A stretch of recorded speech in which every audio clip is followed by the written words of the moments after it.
Their house finally went back on the market at a massive price. The house itself is huge, with 6 bedrooms, a large lakefront estate, and several features, including a pool and a small guest house. We knew that this house would have a huge price tag and we skimped and budgeted for 9 years to afford my dream house. My sister was also house shopping at this time but with a much smaller budget. Her and her husband have children, student debt, and rented for the past several years and were not able to put back money in the same way my wife and I were. When our grandparents' house went on the market, I sent the link to my sister and said that we were finally getting our grandparents' home back into the family. She was very excited and said as much, and that was that. My wife and I moved forward, visiting with the owners and real estate agents, having it inspected, and making an offer. They accepted, and we were absolutely over the moon. Throughout this whole process, my sister kept saying how excited she was to have the house back in the family and how nice it would be for her children to know this house and grow up in it as she and I did. Our grandparents' house was the location of every birthday, holiday, gathering, and reunion, and my wife and I planned on making it that way again, which was why what my sister said didn't raise any red flags. Weird that she'd phrase it that way, but not concerning. We had a barbecue at my parents' house to celebrate the final closing of our house.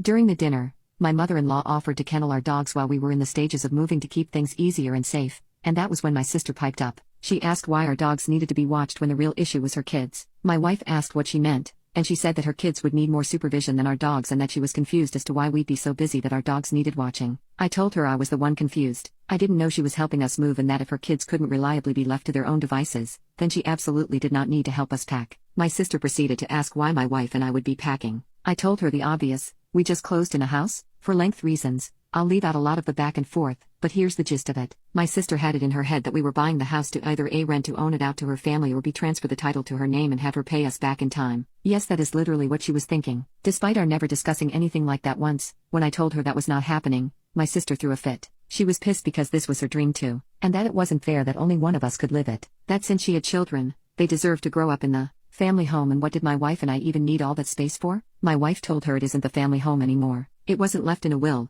we purchased it, and now it is our home, and we decide what we will do with it.